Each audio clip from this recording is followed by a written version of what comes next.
Do you know the saying, "I woke up on the wrong side of the bed today"? Well, there's some truth to that. How we start our morning has a huge impact on our mood and productivity throughout the rest of the day. So start changing your days and your life with the #1 morning routine podcast, Wake Me Up. Whether you'd like to start your day with a calming meditation, some easy yoga and stretching to wake your body, or an inspirational talk to get you motivated, you can find what you're looking for on Wake Me Up.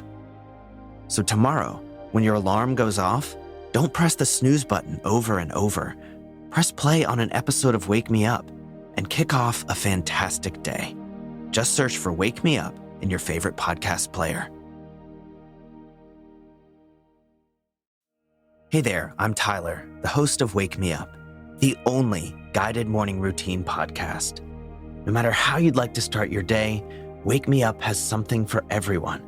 Whether you'd like a calming meditation, some easy yoga and stretching to wake your body, or an inspirational talk to get you motivated for the day, you can find all of it on Wake Me Up. So trade the snooze button for an episode of Wake Me Up and see how your days change. Just search Wake Me Up in your favorite podcast player.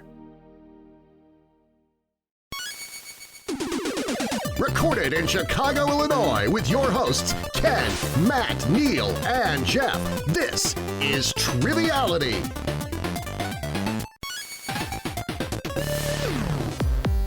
Hello and welcome to Triviality, the game where a lack of seriousness meets a little bit of knowledge. My name is Neal. I'm here with Jeff and Ken. Matt over stream. How are all of you?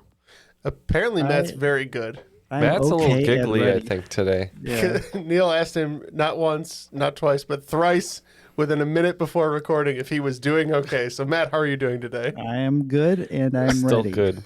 Still good. And ready to record. I had a Charlie horse, and now I have to stand.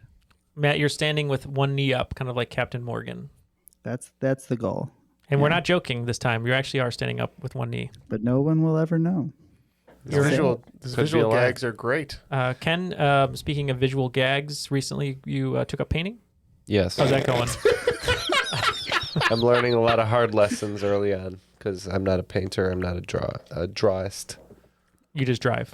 I just drive. And now what kind of paintings are you doing? Are these like Pollocks? Or are these like modern art, abstract? Definitely all those things. It doesn't matter what he's doing. He definitely incorporates I'm doing into the Pollock. work. I'm doing Pollock forgeries. He's trying to find his voice, Neal. Give him a minute. Yeah, I'm trying to find my voice. Okay, well, we won't look down on you. I mean, literally and metaphorically. I'm looking down on all I of still you have from that my cough standing going on. position. Yeah, Ken does have a cough still happening here from a past few episodes, so disregard that. And if he's a little quiet, it's just because he's suffering. His lungs are healing. So, but we do have someone here with a strong voice in Matt's seat. And strong lungs. Strong lungs. The first time someone sat in Matt's seat since Matt has departed the podcasts, and we're excited to have him ear. Sorry. We're excited to have him here. I literally was thinking of Love Actually for some reason. I was like, Boy, we're excited to who's have this him here. It's great, isn't it? Anyway, so we have a special friend here who we know in person. We've hung out with him many times at Pub Trivia. We know in person. I believe people call those friends, Neal. No, he is a friend of the show and in real life. We're excited to have him here. I did it again. I'm so sorry. I have the giggles. Anyway, coming to us from Brookfield, Illinois, Not a Robot supporter on Patreon, Earl Baum. How are you, Earl? All right. Thanks for having me here. Of course. We've been talking to you about the show for a really long time. You've been listening for a long time. You always give us crop drop questions. That's true. Tell people a little bit about yourself, maybe how you found the show, how you know us fools over here, and anything else. A long time ago, my brother and his wife invited me to Pub Trivia. I showed up with Jay Borsum leading the way, asking all the questions, and then I just kind of met the rest of you. I had known Neal since his freshman year of high school. Yep. Best friends with my brother, and played against you guys, and it's always a friendly rivalry. Yeah, it's always a fun time. What was the name of your team that you always had? Was Moron Ass Job. Okay. And then Jay, and then Jay changed names, so now we are now known as Rambo's Joy. Moron Ass Job was an anagram of Jason Borsum. Oh, so. I love that. Rambo's Joy. Rambo's Joy now. It sounds like a kid version of Rambo. Yeah. I like it. I like it. And you're going to be hosting today's game. I'll be hosting today's game, so hopefully it's all good, doesn't suck, and we'll find out. Anything you need to tell us or we need to know? It is a location-based game. Okay. I don't know what that means, but I'm excited. I will say, I think I've told this story on the podcast, though, but Earl saved my life twice. So That's true. Was he there when you were in the log? He It was was. when he made the tent because Neal has no skills. Yeah, I don't like the outdoors. So we were Outdoorsy skills. we're at- He has skills. James, his brother. I was at the bachelor party, and we were there together. And Earl said, "I'll make sure I get a tent for you, so you're safe from the elements." And I think it rained that night, but you built a whole tent Yep. for me, which was great. And then the next day, all of the guys went kayaking or beer kayaking. I don't know what you call it, but Earl and I, we decided to walk along the trail, and you were geocaching, That's true. which I've never tried before, but I know you love it, and it seems pretty fun. So we were doing that, and I said, "Hey, Earl, wouldn't it be funny if I went outside on this log and taunted these guys for kayaking when they could be geocaching with us?" And then I slipped and fell neck deep into the water. One of the few people not kayaking who only wound up wet. Yeah, yeah. So good times. So lesson learned. Yeah. Shall we get to the rules? Well, what are the teams though? The teams are me and you, and in honor of Earl, we're going to be the Spice Earls. Love it. Named after a movie that Winona Ryder stole the spotlight in, will be Earl Interrupted. Okay, and Earl, any preference on the rules read? We've had a lot We of. have some new ones. Oh, we do. We have a Queen Elizabeth from The Crown rules reading, and we also have Hank Hill. Ooh, Hank Hill does sound appealing. Okay. Let's hear some Hank Hill. The rules of the game are simple. 20 questions split into 2 rounds worth 10 points apiece. At halftime, there will be a special swing round designed by this week's host. After regulation, players will enter a final round with the points that they have accumulated, and they will have a chance to wager 0 to 30 points on 5 categorized questions. At the end of the game, someone will be named the cream of the crop.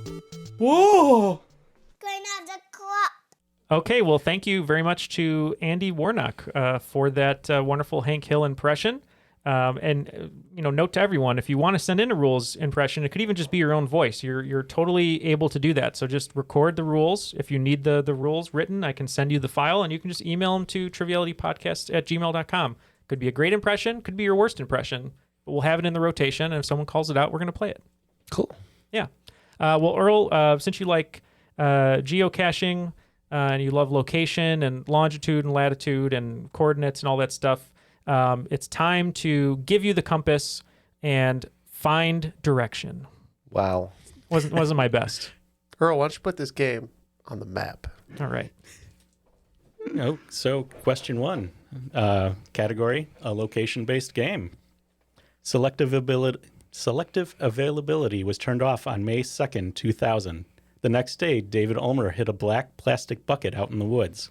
The bucket contained software, videos, books, money, and a can of beans. And he posted the Beaver Creek, Oregon location online. What is the current name of the activity David Ulmer created? Is this geocaching? Geocaching? I don't understand. I believe it has to be. I believe it's been said several times. Yeah. Well, let's say it one more time when we say geocaching. And we're going to lock in with geocaching as well. Yep, geocaching is correct. Originally, it was called the Great American GPS Stash Hunt, but geocaching is much easier to say. There you go. Well, geocaching is the theme of the rest of this game. So I've pulled the rest of the categories based off geocaching. The clues are the questions may or may not be related. So kind of stream of thought. Cool. There we go. Question 2. Traditional. This is the most basic type of geocache. There will be a container of some sort hidden at a given set of coordinates. There are a number of variations in the classic game Uno, but how many total cards are in the traditional deck of the card game? Don't forget to count all the number of cards, action cards, wild cards, and I'll give you within a +2. Oh, is there that many cards in Uno? I feel like it's so. a fat stack. It's a fat. It is a fat I deck. played Uno within the last 2 weeks. There are multiple played it draw today. 4s. Did you really? Yeah. Nice. We Play it could, at school. I guess we could go with your, because I haven't played Uno in years. So All right, we got a guess. Well, I feel 200. Yeah, I mean the stack is a good handful. Like It's about the same size as my double-sleeved Magic decks. How many cards are in that? 100. So I feel like it's about 200. Well, it all comes down to Magic again. I'm good with 200. That sounds good to me. All right, we're going with 150. Well, there are 108. Oh. They're just thick cards. 76 number cards, 24 action cards, and 8 wild cards. Actually, that's dumb. I should have thought about it because the box of Uno is basically like the same thickness as a regular box of playing cards. I should have just doubled it. Sorry, Matt. If anyone knows about fat stacks, it's Matt because he's always got one in his pocket. Rolling with cash in his pocket. Yeah, I haven't played Uno in years, so I had no idea, Ken. So at least you were close. Skip, reverse. Next question. All right.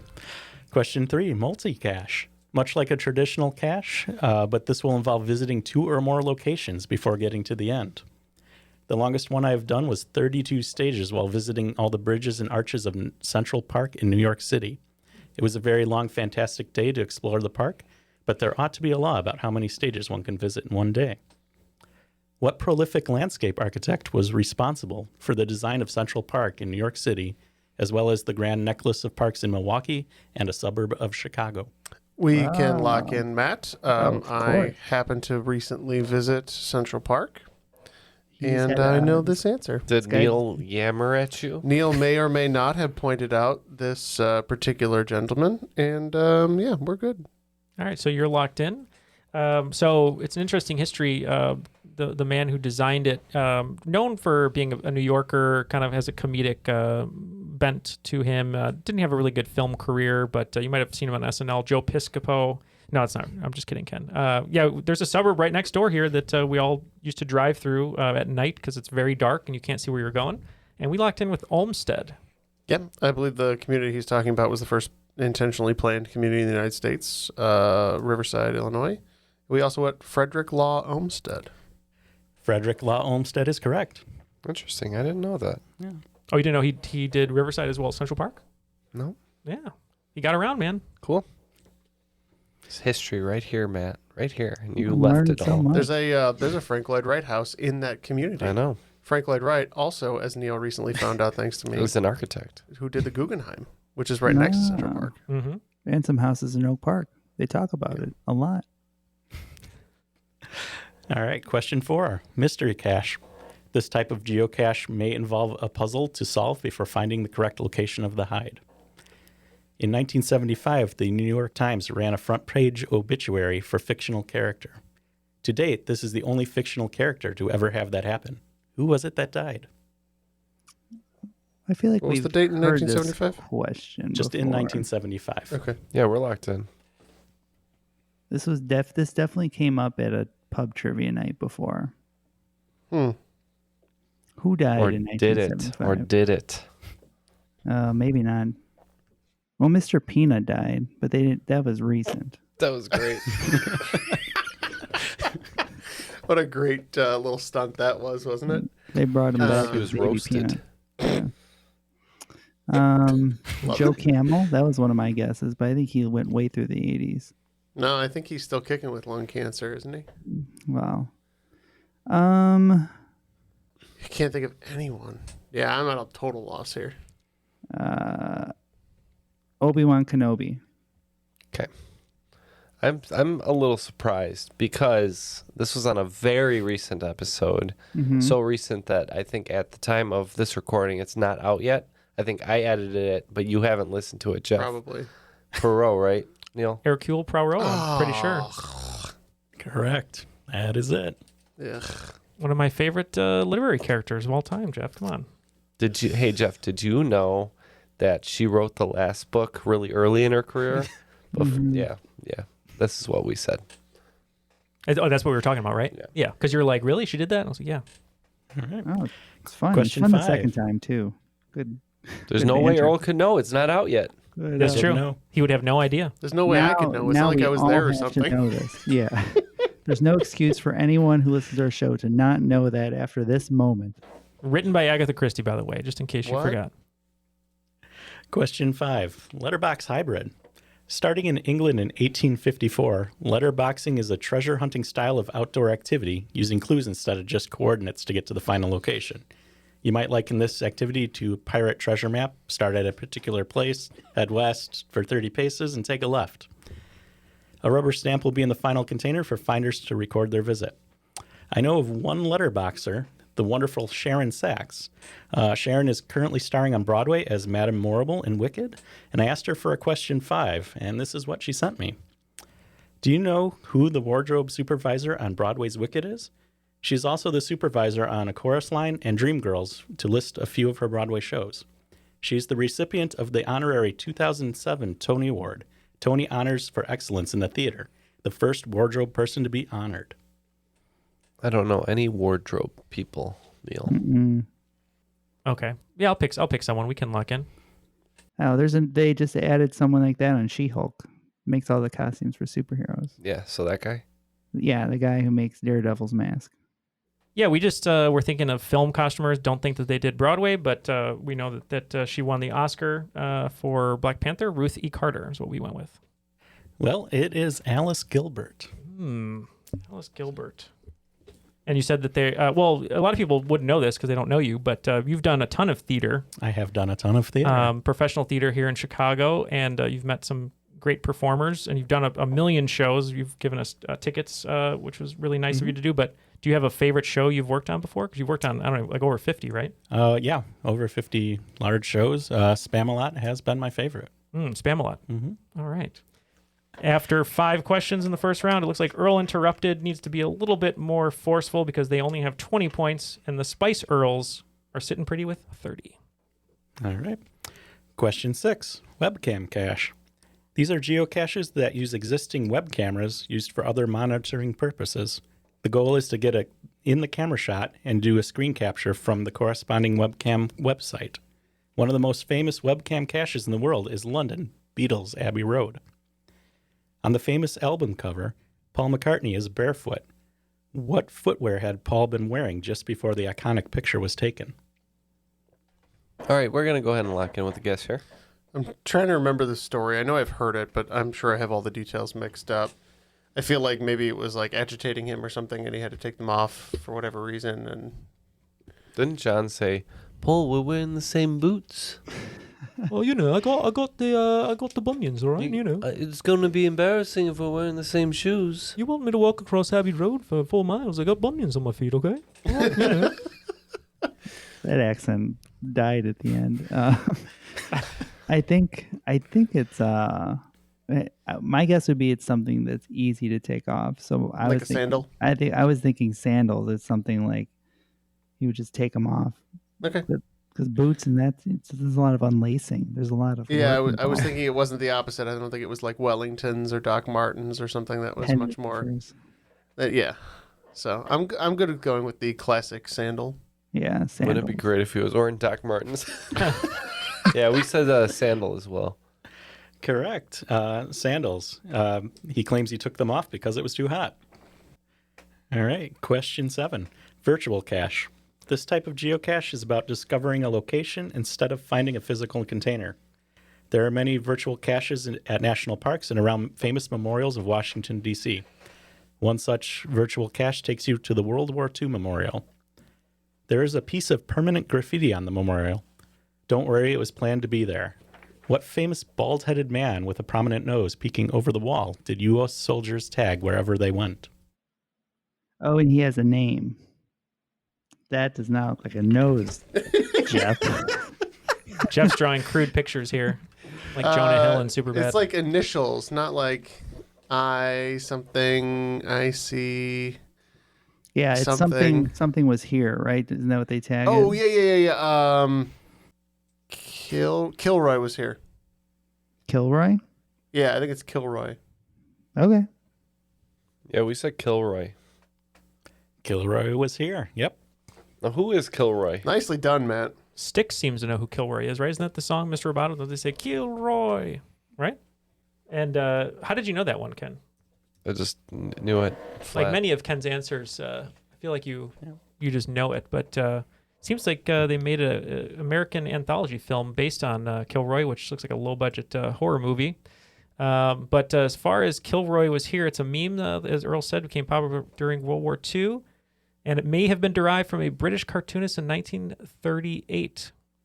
Interesting. Okay. Yeah. All right. My drawing was very accurate. Sort of. My grandfather fought in World War II, and when I was little, he taught me how to draw Kilroy was here. Cool. That's awesome. Question 8, a category of Earth cache. This type brings people to a specific location to learn about a unique geological feature of the Earth. The first Earth cache was placed in Murrumang National Park in Australia in 2004. There are now over 14,000 of these Earth caches now crisscrossing over the southern continent. What constellation is on Australia's flag? Don't disappoint our Australian listeners, I Matt. know, there's so many. I believe it's the Southern Cross. That's a constellation? Yes. Sounds good to me. The only problem is, what if it's the one on New Zealand's flag, and I've completely ruined our Goodwill. Australia, New Zealand goodwill. Yeah. But I'm comfortable going with the Southern Cross. I think that's correct. Yeah, Works we for said me. that too. Southern Cross is correct. All right. Good job. Nice. Now here come the points. We're doing better. All right. Question 9, event cache. A gathering of local area geocachers at a specific time and date. These events could be a flash mob of everyone wearing big hats, going to a restaurant, or just a meet and greet while traveling to a new area. At the age of 17, what famous Italian chef catered President Woodrow Wilson's second wedding reception in 1915? They had famous chefs in 1915. I mean, it would be great if it was this chef, like the actual chef, but I don't know if that's why Did they. he serve ravioli from a can? Oh, sure. Because maybe that's where they got a name. I don't know. Could that be wrong? I'm trying to Not think of. terrible. I don't know why I also went to Boyardee, but that seemed to be the angle you were taking, Matt. Yeah, I can't think of anything else. We're gonna- I don't know old timey chefs. And Chef Boyardee's Italian, right? Paul Boyardee. I believe he was an Italian American. I think he's. I They could they picture like the- anglicized his name for the product, but unless you can think of another famous like Italian product, Bertolli, Prego, yeah. Ragu. I'm, Paul. Yeah. I don't know what Paul, these things mean, Naming all the terrible pasta sauces. that but I'm good. Do you want to go Boyardee? Yeah, I'm good with Okay. it. Paul Boyardee, mall chef. Yeah, we said Paul or Chef Boyardee. Yeah, it was indeed Chef Nice. Boyardee. Oh, I thought I shouldn't have gone down that road, but I'm glad we did. So he was a legit chef before he had the canned stuff. Yeah. Okay. All right. Question 10. SIDO event. That's a cash in, trash out, or SIDO, as an environmental cleanup event. Geocachers will conduct litter cleanup, remove invasive species, plant trees, or build trails.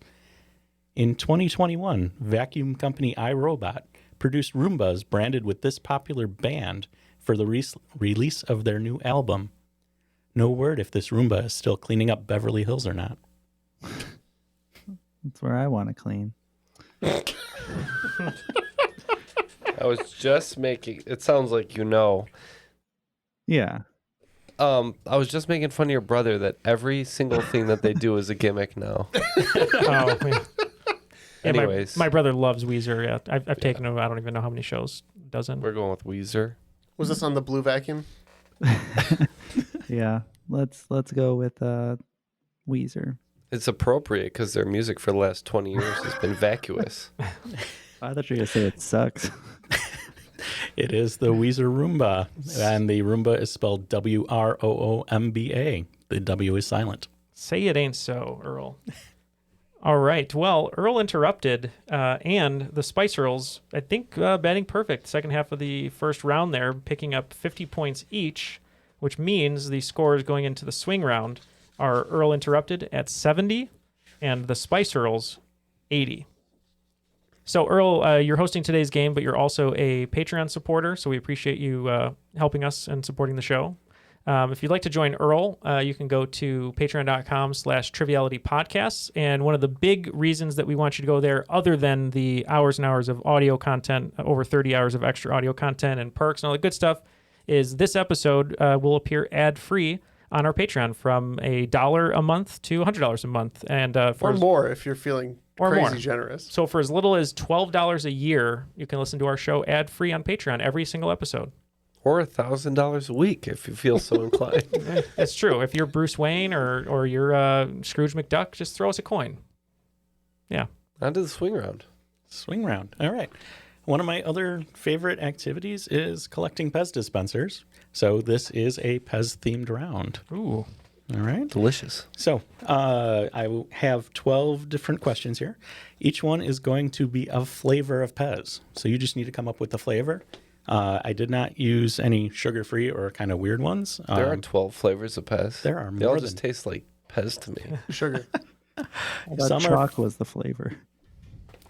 Some are foreign and retired, and each answer is used only once. So if you use something, it's done. All right, 12 questions, 5 points apiece. Yep. Let's have them. 1, this is the original flavor that gives Pez its name. 2, the key variety of this flavor is often associated with Florida. 3, introduced in 2017, Ruby is marketed as the 4th type of this flavor and is notable for its natural pink color. 4, this flavor is about 635 to 590 nanometers in wavelength. 5, the main ingredients of this flavor are sugar, flour, butter, eggs, vanilla, and either baking powder or baking soda. It might be frosted after baking. 6, this is a sweet drink flavored with vanilla, cinnamon, citrus oils, and other flavorings.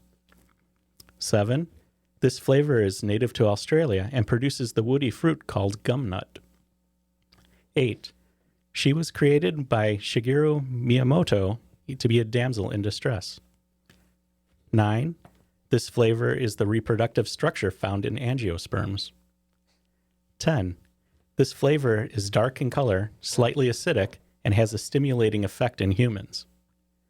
11, this flavor was introduced at the 1904 World's Fair and originally called Fairy Floss. And 12, fill in the blank of this quote from the movie Stand By Me. If I could only have one food to eat for the rest of my life, that's easy. Pez. Blank flavor Pez. No question about it. All right, we'll be right back with our best answers. There are really many reasons to listen to our podcast, Big Picture Science. It's kind of a challenge to summarize them all, Molly. Okay, here's a reason to listen to our show, Big Picture Science, because you love to be surprised by science news.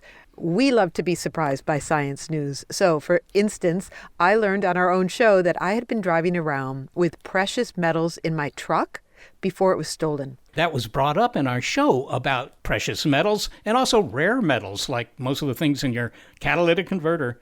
I was surprised to learn that we may begin naming heat waves like we do hurricanes. You know, prepare yourself for heat wave Lucifer. I don't think I can prepare myself for that. Look, we like surprising our listeners. We like surprising ourselves by reporting the new developments in science and while asking the big picture questions about why they matter and how they will affect our lives today and in the future. Well, we can't affect lives in the past, right? No, I guess that's a point.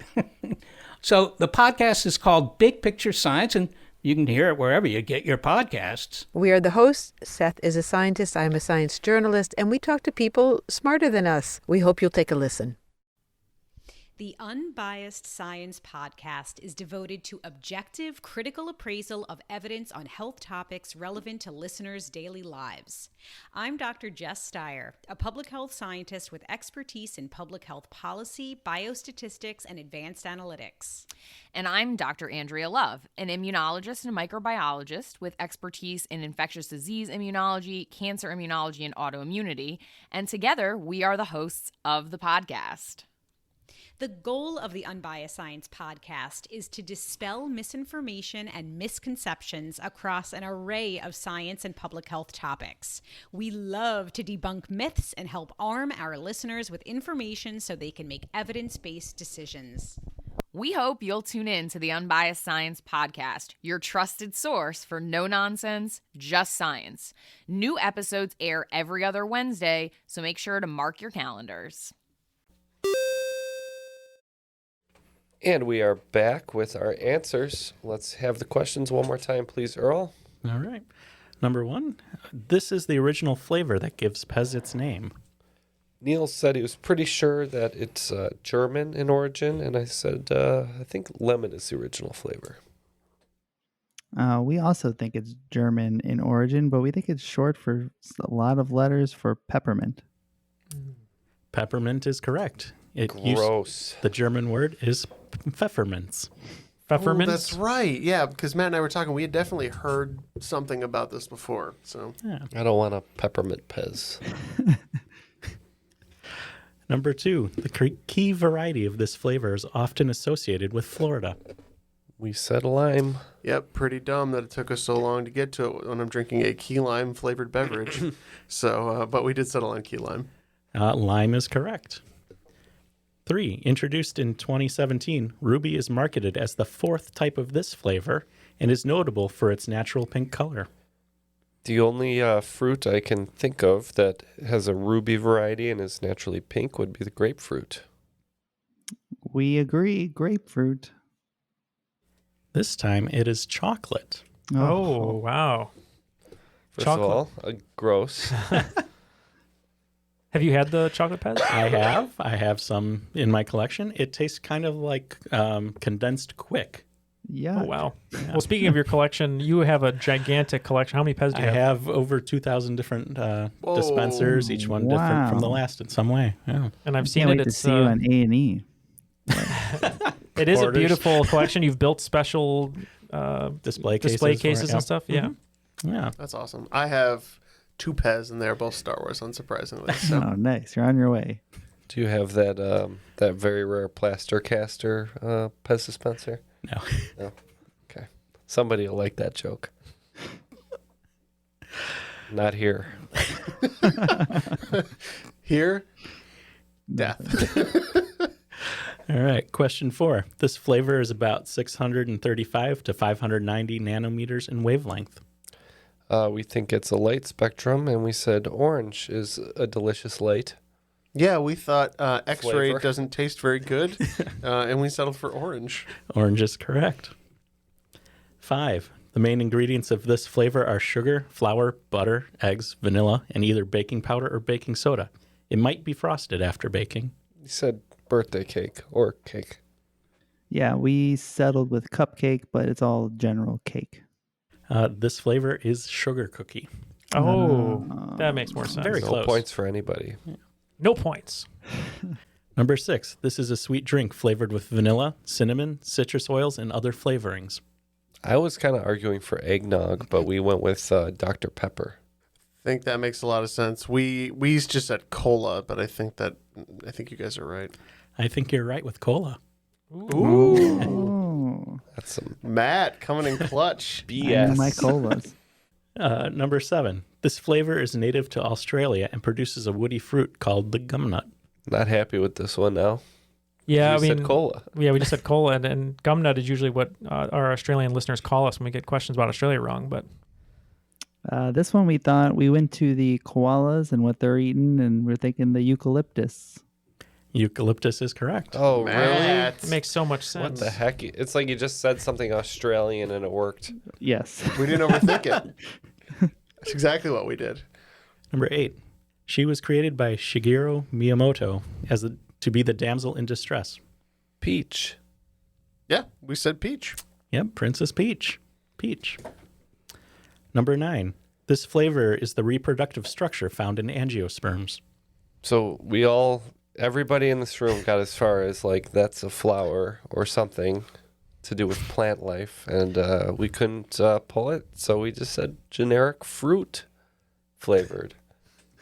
We went with a really appealing one here, didn't we, Matt? Yeah, we think that this is just flour. Get the flour This power. is indeed just flour. Wow. Like the baking ingredient? No, like the plant, flour. It's supposed to taste like a plant. Yep. What kind of flower? All These of came them. out with the, I believe, the 1960s. What were those? They were. You guys won't help me. Wish you could. I know. It was all the hippie stuff that they Okay. came out with, the flower power. The flower stuff. children. And Yeah. Have you tasted this? So it tasted No. like corpse flower. Yeah. This is an old retired one. Hey, kid, you ever taste a corpse? Flower? Would you eat a corpse? I guess you would, right? It's fake, right? A corpse flavored Pez. Why not? It's like Bert's. What's the thing from Harry I wouldn't Potter? eat it. The Bert's. I wanted to say flavored Burt's Bees, but that's Well, I ate a vomit one time, and I almost threw it myself, so I'm not eating a corpse-flavored one. The Bean Boozle. It's like yeah, whatever those are. You're a sick man. flavors fart. It's like gross. Why? When I did Oliver, all the kids before they would run on stage would do a bean each. Yes. And you'd watch them down the line, and each one would put them in, and they go, and you'd see the ones go and run on stage, and the ones go, ooh, I got the good one, and kind of roulette. not for me. I don't need a booger flavored like jelly bean. I know we're only halfway through the game, but I think that's our wager. The losing team has to eat 5 beans of unknown origin from the Harry Potter box For and the see what we Bernie get. Bots or whatever. Yeah, I'm down with that. That's fine. Yeah. We'll Mail ship them him to to me. Matt once he Yeah. loses. Wow. He's killing you on the candy though right now. Yeah, that's true. Number 10. This flavor is dark in color, slightly acidic, and has a stimulating effect in humans. We just said it sounded like coffee. Yeah, we said Can't coffee. get this one wrong. Yeah, right. Coffee's correct. Conglomerate. Yes. Conglomerate coffee. Tasty. Number 11. This flavor was introduced at the 1904 World's Fair and originally called Fairy Floss. We said cotton candy. Yep, cotton candy. Yep, cotton candy's correct. And number 12. Fill in the blank of this quote from the movie Stand By Me. If I could only have one food to eat for the rest of my life, that's easy. Pez. Blank flavor Pez. No question about it. Neal knew this one. Yep, I'm pretty sure it is cherry. That is not what we said. We said banana. Cherry is correct. Yeah. Wow. Somebody knows their movies here. Not us. Thankfully. At the end of the swing round, it looks like team the Spice Earls is going to pick up 30 points, bringing our total to 110. And Earl interrupted, picking up 45 points, putting them 5 points in the lead with 115. Well done, guys. And as you've all heard, we now have a wager. So the losing team is going to eat 5 unknown beans from the Harry Potter bean box, whatever it's called, of weird flavors, and we'll see what happens. I kind of like this game-based I hope I get the impromptu corpse wager. flavored one, you sick bastard. Who had to taste test that to make sure it was Corpse accurate? flavored beans. Yeah, the guy at the Bernie Bots factory being like, I don't know. They Not quite right. They apprehensively hired Hannibal Lecter. I like the taste of your beans. All right, round 2. Question 1, category of names. All geocachers have a unique identifying name, usually something that is meaningful to them to sign in on each geocache log. Geocachers I have most often been on the trails with include Badlands, Vegeman, Greenback, Jeff Heif, Mouse724, Reedaville, Team Alex Abbey, and Triumpher, just to name a few of them. By now, Steven Spielberg's E.T.-themed logo for Amblin Entertainment is familiar to all moviegoers. What movie marked this logo's first on-screen appearance? I wonder if AMC had any theaters back then to show it. So, if you're looking at Spielberg movies in that era, is Gremlins is around that time. Oh, yep. That AMC big is scene as a in the- car manufacturer made the Gremlin. So I think we should go with Gremlins. It ended up being a car question, Neal. You know what's funny is I thought about, it's the AMC car, but what does that have to do with anything? And I forgot the AMC is the Gremlin. I think that's what our answer should be. Yeah, let's go Gremlins. Boo. Great question. Yeah, we just wrote Temple of Doom being the next big one after E.T. So Talk about ripping our heart out. Yeah, Jeff and Matt deciphered all the clues there. It is Gremlins.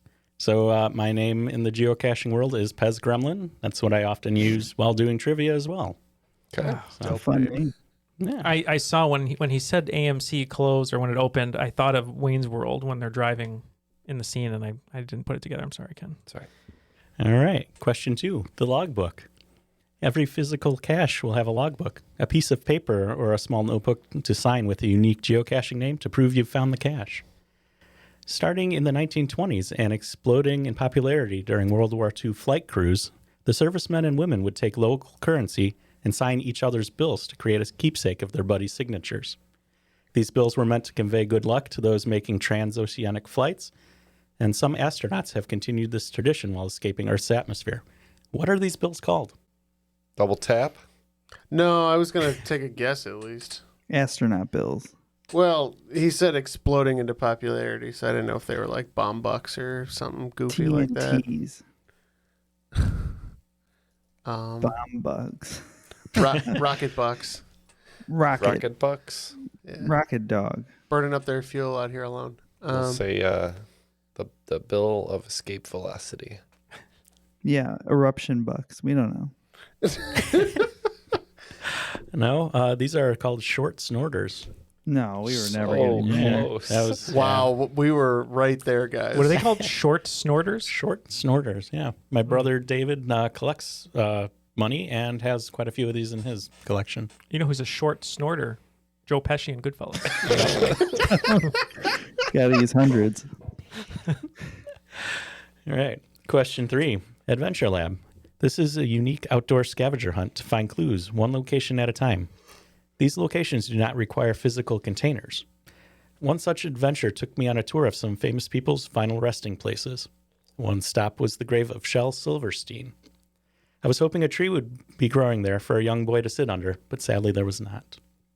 Besides being an author, Shel Silverstein earned a Grammy Award for song reading for Best Country Song in 1969. Johnny Cash won Best Country Vocal Performance, Male, with the same song that same year. What song did Shel Silverstein write? Too much info, man. Too much on that one? Yeah. Are you hurt, Ken? I was hurt because I wanted him to stop after I wanted to recognized what the answer question Johnny was Cash? about. No, we're locked in. I know the answer. I just wanted him to stop. I didn't want to know Johnny Cash. I didn't want you guys to know Johnny Cash. Oh, But now I you know do. Shel Silverstein wrote about a boy named Sue. Okay. Yeah, well, that's what we said. A Boy Named Sue is correct. It's one of like 3 facts that I can name at any point Yes, in time. yes. And never forget. About Shel Silverstein. Yeah. No, in All right. general, that's it. The wombat poop. You've got cute wombat Boy poop. Named Sue. You've got boy named Sue, and you've got what's your third one? Perot. Yeah, that's what it is. We would have gotten that right if he knew that. All right, question 4. Size matters. Geocaches come in many different sizes. Typically, they are a large-sized bucket, a regular-sized ammo can, a small-sized Tupperware container, a micro-sized bison tube, or a nano, which can be smaller than a marble. At 0.1 nanometers in length, what unit named after a Swedish physicist is used to measure wavelengths of light or measure atomic or molecular sizes? Ooh, that's a Jeff question. Jeff? What was the measurement? 0.01 0.01 nanometers? nanometers. I can think of really short lengths, but that's not the right one. That's what she said. Got him. I think Max Planck was Danish, but we'll just say it's a Max Planck. Planck length. We're gonna go with a Planck length. And we're going with the Lucky Johansson.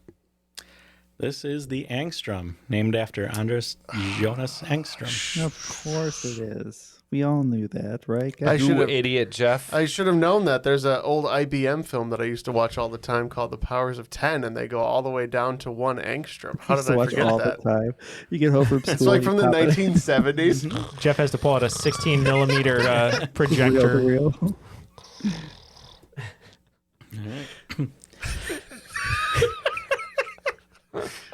Question 5. Celebrity geocachers. There are a number of celebrities who have gotten into geocaching. Ryan Reynolds. Will Wheaton, Mia Farrow, Ken Jennings, Perez Hilton, Liev Schreiber, and Hugh Jackman, just to name a few of them. So, being question 5, I asked somebody not too far away here for a question. Colleen came through with question 5. Speaking of Hugh Jackman, 2022 saw him starring on Broadway in Meredith Willson's The Music Man alongside what 2-time Tony Award-winning actress, who also had starring roles in television on Bunheads and Younger. Bonus 5 points if you can name either one of the other shows she won a Tony for. Oh, I love Younger. Great show. I know who it is. Okay, locked in. I don't know any of the. I can't remember her other show, but I know who it is. We're good. We can lock in. Let him talk. We're not going to talk. We're going to say Sutton Foster, and then we're going to give it over to you because we don't know the show she won Tony's for. Cats. Yes, Sutton Foster, great performer, really great dancer with tap. And she performed the tap really well in Anything Goes. And I think her other one is Thoroughly Modern Millie. Those are our bonus guesses. Yeah, everything Neal said is correct. Sutton Foster, Thoroughly Modern Millie, and Anything Goes. Oh, give him all the points. So many points. Smart man.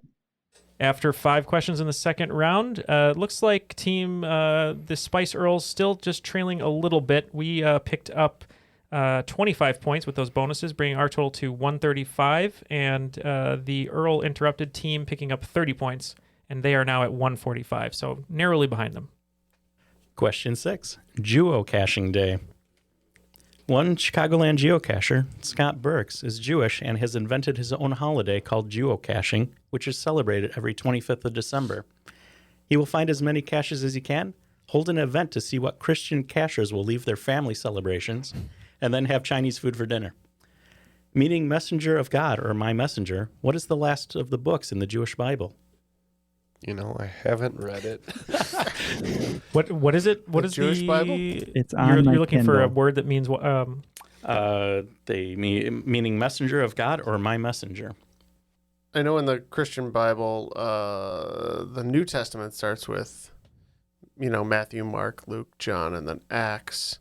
Ends with Revelation. Axe? Axe body spray? Yes. Axl Rose? But I can't remember the last book of the Old Testament, which I think might be the same as the last book of the Jewish Bible. I'm not 100% sure. Abraham?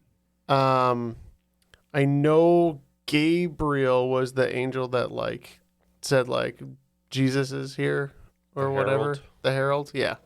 So he's like a messenger, I think. I don't know.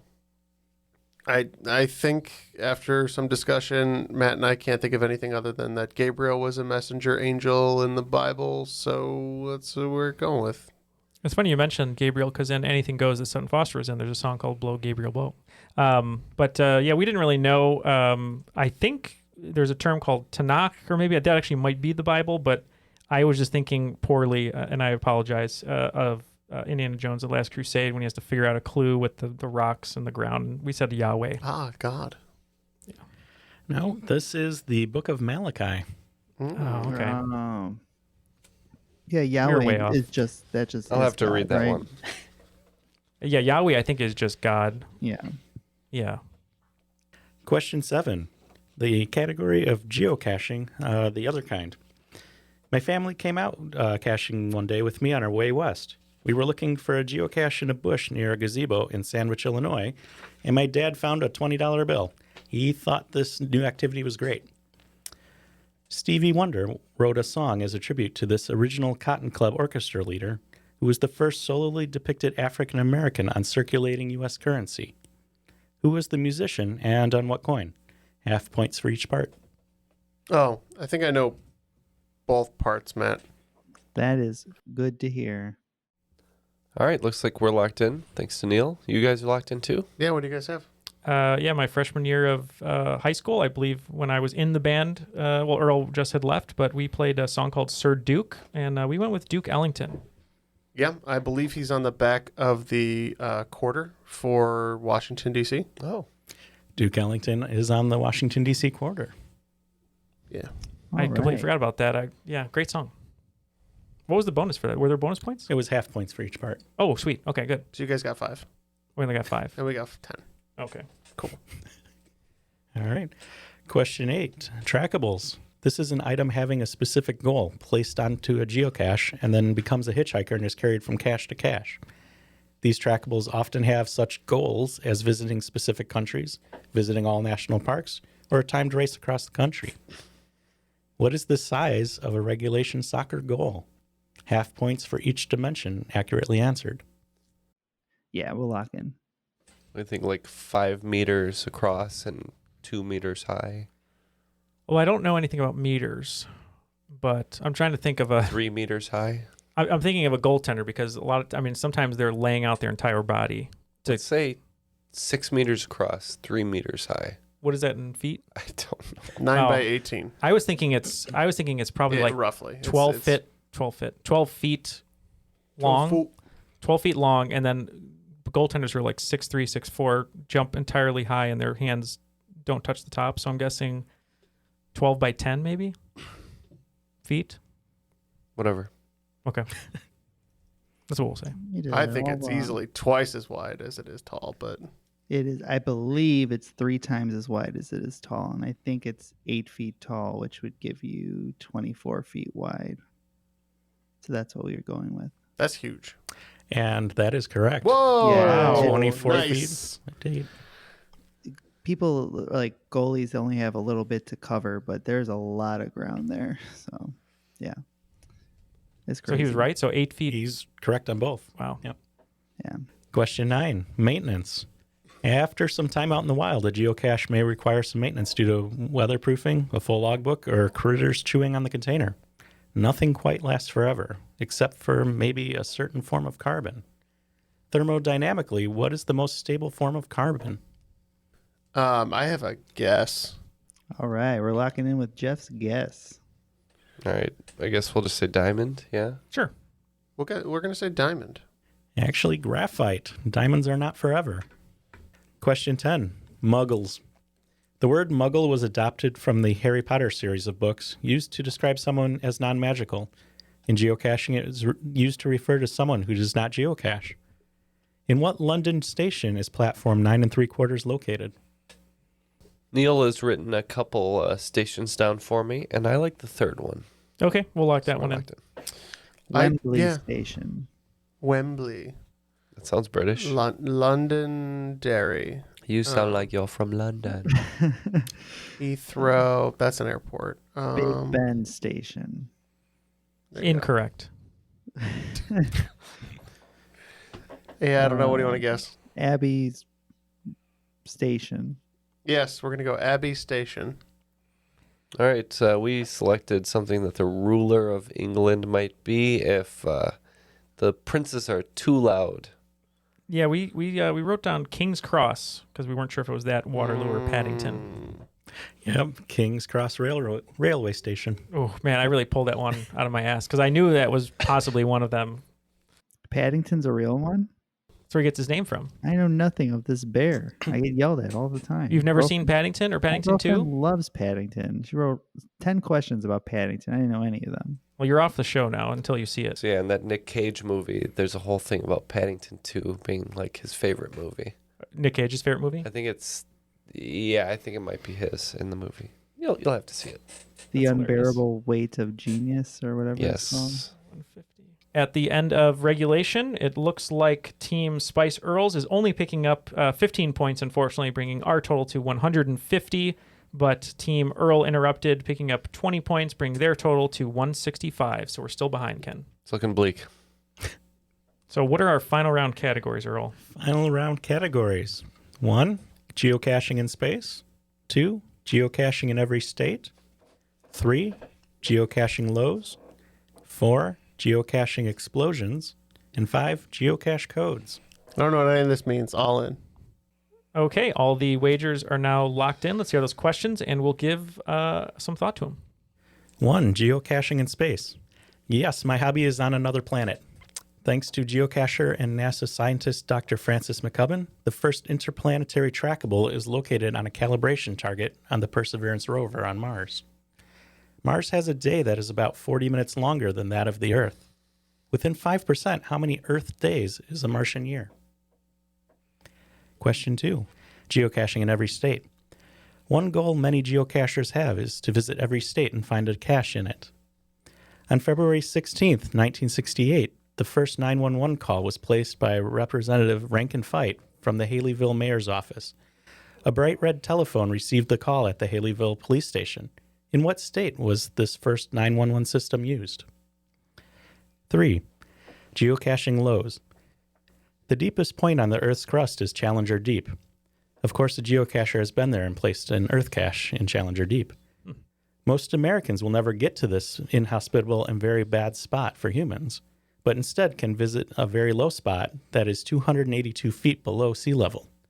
What is the name of this lowest spot in North America, located in Death Valley National Park? 4, geocaching explosions. On occasion, a local bomb squad has been called out to detonate a suspicious-looking geocache called into the authorities. It is always wise to ask for permission for placement to prevent such occurrences. Speaking of explosions, during World War II, the Office of Strategic Services developed a powder that was designed to look and act like flour. It could be baked into something such as pancakes and consumed without exploding. What was this special powder known by amongst the operatives? And 5, geocache codes. There is a hint on most cache pages encrypted in a rotated 13 code. This is a simple letter substitution, meaning you can replace a letter with the 13th letter following it in the alphabet. Other mystery cache puzzles use any number of codes to solve them. The Capitol Records building in LA has a light on top that has continuously blinked out a word in Morse code since 1956, with 2 known exceptions to this message. In 1992, the message was changed to capital 50 for the 50th anniversary, and prior to Katy Perry's album release, it read Katy Perry, Prism, October 22nd, 2013. Nobody noticed that last change. Other than those 2 exceptions, what is the continuous word blinking in code above the building? All right, we will be right back with our answers. Hello everyone, Takuya here. And I'm Gabby. And we are the hosts of History of Everything, a podcast which you can probably guess by the name is, well, I mean, it's about everything. Do you want to know why people thought potatoes were evil and would give you syphilis? Are you curious about all the stories of the terrible and stupid ways that people have kicked the bucket over the years? Do you want to hear tales about all of the different badasses of history and the lives that they had brought to life? Well, if so, then look no further. History of Everything is just the right podcast for you. It's available on Spotify, Pandora, and anywhere else that you get your podcast from. Join us for some fun and just see how weird and wacky history can be. Hutchinson, Minnesota had some problems. For the adults of Hutchinson, the problem was the teenagers. They kept sneaking off at night to empty barns where they'd, brace yourself, dance.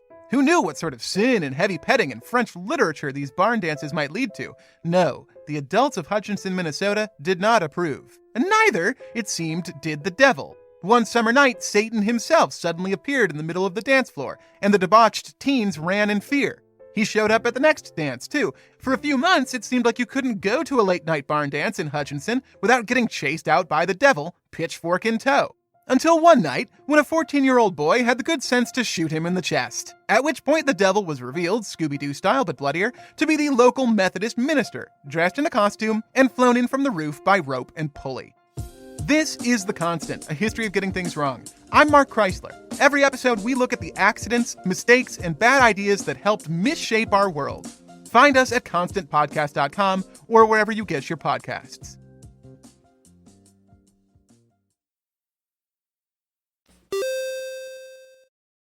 All the answers are now locked in. Let's go back to Earl for the clues, and we'll give our answers. All right, number 1, geocaching in space. Within 5%, how many Earth days is the Martian year? Gee, we don't know. We bet 20 points, and we said 540. We also don't know. Bet 30 points. Took a stab. Said 650. All right, there are 687 Earth days to a Martian year. 5% would have been 652 to 721. My heart hurts. How many did you lose that one by? 2. 2? Oh, wow. Sorry. All right, question 2. In what state was the first 911 system used?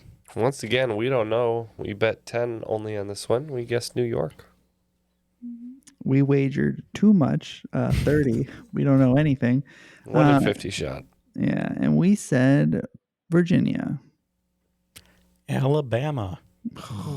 Close. Did you say that? I said Arkansas. Oh, okay, Arkansas. Yeah. I'm cool with this. I like just the bleeding, but we were bleeding less. All right, question 3. What is the name of the lowest spot in North America located in Death Valley National Park? Neal said it was basin something, and he said it was alliterative, so we went with what? Badwater Basin. Yeah, I think we're going to throw a saving roll here to stabilize, and we said Badwater Basin. Badwater Basin is correct. All right, so we got 10 points on that one. You guys got 30. Yes. Question 4. What is the special powder known amongst the operatives during World War II? We did 20 points on this one, and no idea. We just said anthrax. We wagered 30 again. How do you feel about it? Like fools. I don't even know. What do we say? Baking? What do we say? We said C4. C4. No, they called it Aunt Jemima. Oh. Make it into pancakes. Wow. Yay. So we're doing great. This is good. This is fine. I think we ended a tie. Yeah. The way it's looking right now. See. Number 5. What is the continuous word blinking in code above the Capitol Records building? And we only wagered 10, but Neal had a guess. Yeah, I'm pretty sure just from being in LA, people talk about it all the time. I think it's just Hollywood. We wagered 30, and being a Hollywood man myself, I happen to know that it was Hollywood. Yep, Hollywood is correct. Looks like with the points here, Team Spice Earls is going to be losing 30 points off of their total score, bringing us to 120. And Earl Interrupted only going to be losing 30 points. Yeah, we also lose 30 points, and, unfortunately. That brings you to 135. So you win by 15 points with a total of 135 points, making you today's cream of the crop. The cream will rise at the top. Oh, yeah. Yay. Way to hold, boys. Hold. And now we don't have to eat dirty diaper beans. You don't have to eat the corpse bean. That was maybe a little too specific Explicit. seeming. Explicit. Parental advisory. Earl, that was a really fun game. I know you've been talking about coming on the show for a long time, and we can tell that you put a lot of care into writing the questions.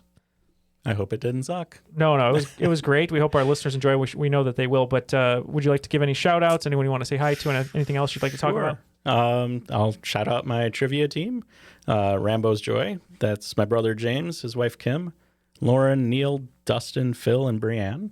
And that's Neal with an N-E-I-L, different Neal. It's a different Neal for sure. And, we learned a lot about geocaching today.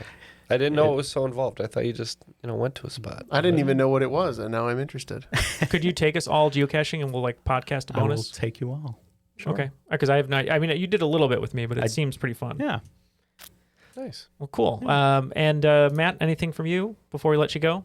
No, of course not. What am I doing? He's waiting to go to bed. He's waiting to go to bed. He's ready. He's got the little bed cap on. Yeah, you're not even working yet, Matt. Right? You're just mowing lawns over there. With Matt in his stocking and I in my cap. I freshly starched my sleeping cap. I'm ready to go. Well, we really appreciate you coming on, Earl. Thank you also for being a Patreon supporter. For everyone listening, we do have a Discord. We have our Facebook group, The Crop. You can find us on all social media at Triviality Pod. But most importantly, we want to tell you that this podcast is part of the Airwave Media Podcast Network. You can visit airwavemedia.com to listen and subscribe to all their other fine shows like Everything Everywhere, Art of History, and Good Job Brain. But for today's episode, that's going to be it. So for Earl, Ken, Jeff, Matt, my name is Neal, and that was Triviality.